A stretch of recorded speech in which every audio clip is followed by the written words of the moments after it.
यदि आप भी बिहार बोर्ड से मैट्रिक या इंटर की बोर्ड एग्जाम 2026 में सम्मिलित होने जा रहे हैं, तो उससे पहले आप जानते हैं आपको सेंटअप एग्जाम का अनाउंसमेंट हुआ है। मतलब कि सेंटअप एग्जाम में जो विद्यार्थी पास करेंगे उन्हीं का मैट्रिक इंटर बोर्ड एग्जाम 2026 के लिए एडमिट कार्ड वगैरह जारी होगा।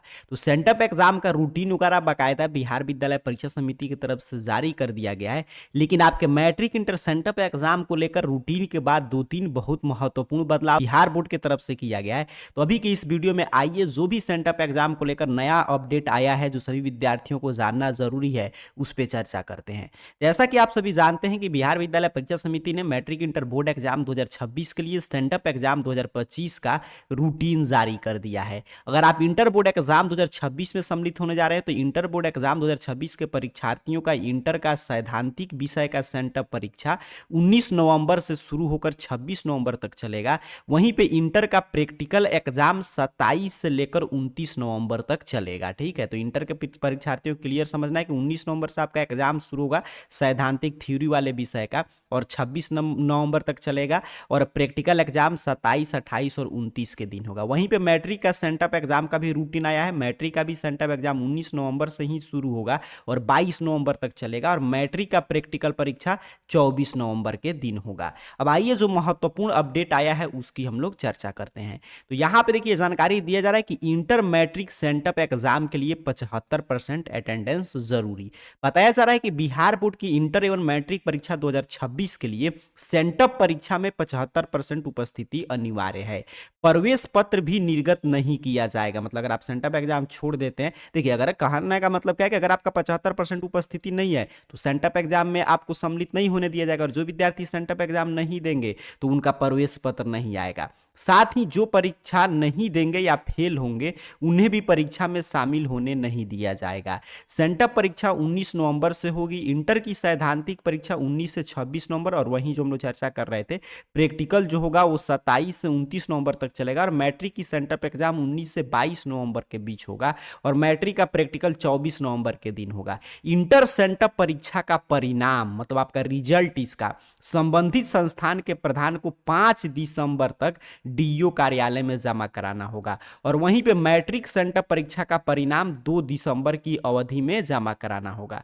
जैसा कि आप सभी जानते हैं कि मैट्रिक इंटर का जो सेंटअप एग्जाम होता है आपकी स्कूल के स्तर पे मतलब जहां पे भी आपका नामांकन है वहीं पे जाकर आपको एग्जाम देना होता है और उसके साथ साथ इसमें कोई भी परीक्षा शुल्क नहीं लिया जाता क्योंकि सारा खर्चा प्रश्न पत्र वगैरह सभी चीज बिहार बोर्ड पहले से तैयार करके भेजता है आपके लिए। मतलब स्कूल कॉलेज जो है आपसे इसके एग्जाम शुल्क के नाम पे कोई भी रुपया वगैरह आपसे चार्ज किसी भी तरह की कोई भी शुल्क नहीं ले सकते हैं। लेकिन इसका रिजल्ट वगैरह तैयार करके सेंटअप एग्जाम का देना होता है बिहार विद्यालय परीक्षा समिति को ताकि उसी के आधार पे आपका आगे की वो सब भी जैसा आपका एडमिट कार्ड वगैरह जारी हो। तो यहाँ पे इंटर का सेंटअप एग्जाम का रिजल्ट भेज देना है 5 दिसंबर तक और मैट्रिक का 2 दिसंबर तक। तो यहाँ पे पहला है कि 75% अटेंडेंस इसके लिए अनिवार्य किया गया है।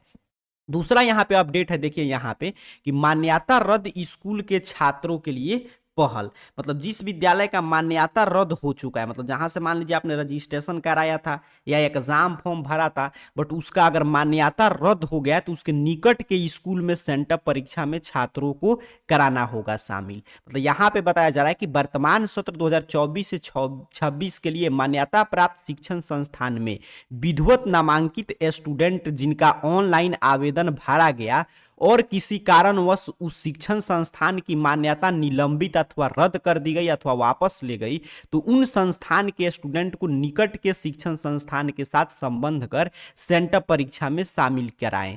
इस संबंध में स्पष्ट रूप से सभी +2 विद्यालय की वीडियो कॉन्फ्रेंसिंग के माध्यम से स्पष्ट रूप से निर्देश दिया गया है। समिति ने कहा है कि सेंटअप परीक्षा में शामिल नहीं होने वाले या परीक्षा में असफल रहने वाले स्टूडेंट को मुख्य परीक्षा में बैठने की अनुमति नहीं दी जाएगी। सेंटअप परीक्षा का उद्देश्य विद्यार्थी की तैयारी का मूल्यांकन करना है। अब यहाँ पे क्लियर कर दिया गया कि देखिए जिन मान लीजिए ये तो मैंने क्लियर कर दिया शुरू में ही कि सेंटअप एग्जाम क्या होता है कि आपके विद्यालय के स्तर पे आयोजित होगा मतलब जहां पे आपका नामांकन है वहीं पे जाके आपको एग्जाम देना है, इसमें कोई डाउट नहीं। लेकिन किनका अलग सेंटर बनाया गया है तो वैसे परीक्षार्थी जिनका मान लीजिए 2024 से 26 सत्र में अगर उनका कहीं पे नामांकन था उन्होंने वहां से अपना रजिस्ट्रेशन कराया था या एग्जाम फॉर्म भरा था और उस स्कूल का मान्यता रद्द कर दिया गया है मतलब स्कूल में अब वो एग्जाम नहीं ले सकता है तो वैसे विद्यार्थियों को दिक्कत नहीं होगा, उनको सेंटअप एग्जाम में आपको सम्मिलित होना है, आपको अपने नजदीक के विद्यालय में, तो ये नहीं कि डायरेक्ट आपको नहीं जाना है, मतलब कि आपको सीधे जहां पे नामांकन है वहीं पे जाइएगा, जो भी समय आया है 19 नवंबर से, और वो लोग बताएंगे कि हाँ इसका मान्यता रद्द है, तो आपका सेंटअप एग्जाम इस विद्यालय में जाकर देना है। तो ये क्लियर समझना है इस रूटीन, इस जो अपडेट है यहाँ से, कि सेंटर वगैरह इसका कुछ भी नहीं बनाया जाता है, ना ही इसके लिए एडमिट कार्ड वगैरह आता है। सेंटअप एग्जाम में बस सेंटर उन्हीं का चेंज होता है जिसका मान्यता रद्द हो गया, मतलब आप जहां से आप नामांकन लिए थे अगर उस विद्यालय का मान्यता रद्द हो गया है, कोड वगैरह रद्द कर दिया गया है, तब आपको वहीं पे जाना होगा और वो लोग बताएंगे किस विद्यालय में आपको संबंध किया गया, कहां पे जाके आपको एग्जाम देना है। ये आपने क्लियर समझा।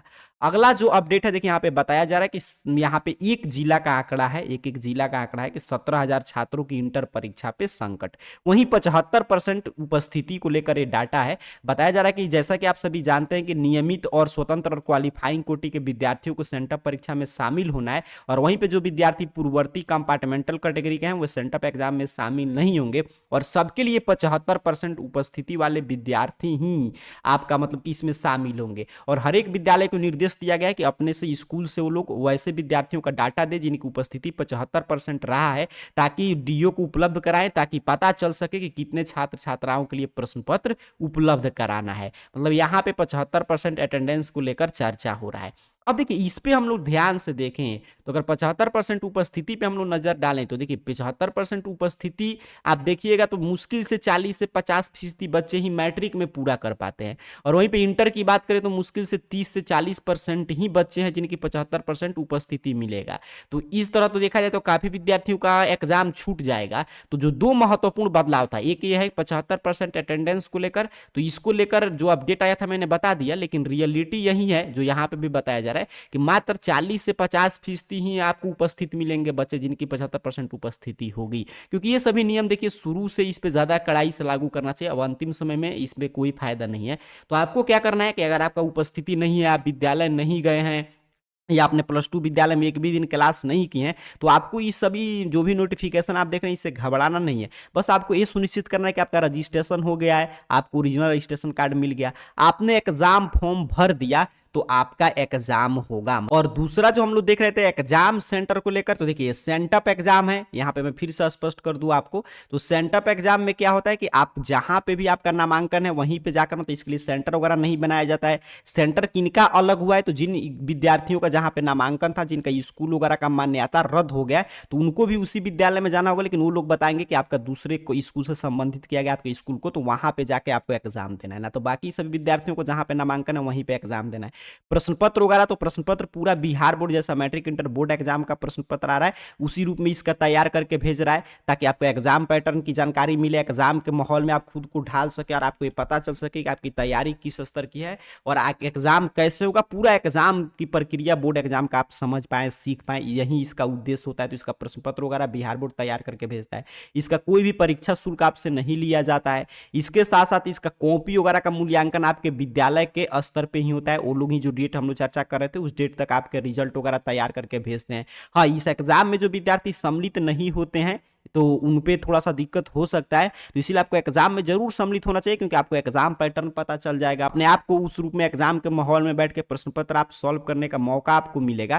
तो ये सभी तमाम इससे बेनिफिट है। तो एग्जाम में बस आपको अब्सेंट नहीं होना है, इसमें कोई विद्यार्थी फेल नहीं करते, क्योंकि आपके स्कूल के स्तर पर आयोजित होने वाला जांच परीक्षा है, विद्यालय के टीचर इसका कॉपी वगैरह जांच करते हैं, और उसके साथ साथ इसका अंक वगैरह मतलब रिजल्ट वगैरह, तो इसके रिजल्ट से फाइनल बोर्ड एग्जाम के रिजल्ट पे कोई प्रभाव नहीं पड़ता। इसमें भी 100% सिलेबस से प्रश्न रहेगा। इसका रिजल्ट बस तैयार करके बिहार बोर्ड को भेज देना होता है कि हाँ सही विद्यार्थी पास कर गए या इतने विद्यार्थी उपस्थित थे। जिन विद्यार्थी का एग्जाम फॉर्म भरा गया है, ये उपस्थिति को लेकर 75% उपस्थिति को लेकर ज्यादा चिंता नहीं लेना है। अगर आपका एग्जाम फॉर्म भरा गया है, आपका रजिस्ट्रेशन कार्ड आ चुका है, तो आपको जाकर एग्जाम में सम्मिलित हो जाना है। ये दो जो महत्वपूर्ण चर्चा था, ये हमेशा आप देख रहे होंगे पेपर वगैरह में या हर जगह ऑफिशियल अपडेट के माध्यम से बिहार बोर्ड बता रहा है, बट जो रियलिटी था मैंने दोनों अपडेट भी आपको समझाया, और रियलिटी यही है कि 75% उपस्थिति को लेकर ज्यादा आपको घबरा घबराने की आवश्यकता नहीं है। बस आपका रजिस्ट्रेशन हुआ, एग्जाम फॉर्म भरें तो आप जाकर एग्जाम दीजिए और एग्जाम सेंटर आपके विद्यालय में ही है। आपको कन्फ्यूजन नहीं रख किसी तरह का कन्फ्यूजन आपको नहीं रखना है। हाँ, जिनका मान्यता रद्द हुआ है उनको अपने आसपास के विद्यालय में भेजा गया है, तो वहां पे जाकर आपको एग्जाम देना होगा। कि सेंटअप एग्जाम की विस्तृत अपडेट के लिए या इसका रूटीन वगैरह आपको डाउनलोड करना है, AR career point Google search box में सर्च कीजिए, आपके सामने सर्च रिजल्ट आएगा और इस तरह arcareerpoint.com वेबसाइट शो होगा। ध्यान से देख लीजिएगा, arcareerpoint.com वेबसाइट पे क्लिक कीजिए। जैसे ही आप क्लिक करेंगे आपके सामने arcareerpoint.com ऑफिशियल वेबसाइट इस रूप में ओपन हो जाएगा। यहाँ पे नीचे की तरफ स्क्रॉल डाउन कीजिएगा, नीचे की तरफ बढ़ते आइएगा और जो भी देखिए अपडेट आता है यहाँ पे देख लीजिए, जो भी एग्जाम सेंटर उपस्थिति को लेकर सभी अपडेट आप BSCB अपडेट में देख सकते हैं। यहीं पे आप नीचे की तरफ बढ़ेंगे तो एग्जाम रूटीन नामक आपको यहाँ पे दिखाई देगा एक कैटेगरी, देख लीजिए यहाँ पे एग्जाम रूटीन बना है अपने मोबाइल फोन में। और यहाँ पे मैट्रिक सेंटअप एग्जाम का रूटीन है, यहाँ पे इंटर सेंटअप एग्जाम का। तो अगर रूटीन वगैरह और सब जानकारी चाहिए तो यहीं पे आके मैट्रिक के विद्यार्थी तो मैट्रिक वाले पे क्लिक कीजिए। देखिए आपके सामने सभी जानकारी ओपन कर देगा, सारा ऑफिशियल अपडेट। यहाँ पे नीचे की तरफ बढ़ेंगे तो रूटीन वगैरह यहाँ पे देख लीजिए, सभी चीजें यहाँ पे डाउनलोड करने का लिंक है। इसी तरह अगर आप इंटर के परीक्षार्थी हैं तो इंटर सेंटअप एग्जाम वाले पे क्लिक करेंगे तो सेम उसी तरह इंटर का यहाँ पे पूरा जानकारी, यहाँ पे रूटीन वगैरह, यहाँ पे जो भी ऑफिशियल अपडेट आया है वो सभी चीजें यहाँ से आप देख सकते हैं। तो बाकी जो भी अपडेट आया था मैंने समझा दिया, और बाकी अपडेट मैट्रिक इंटर एग्जाम से संबंधित एग्जाम रूटीन वगैरह हर एक जानकारी आप arcareerpoint.com वेबसाइट पे आइए और एग्जाम रूटीन नामक कैटेगरी से सभी जानकारी देख लीजिए। और कोई आपके मन में प्रश्न चल रहा है तो कमेंट बॉक्स में पूछ लीजिएगा। आप सभी को बहुत बहुत धन्यवाद।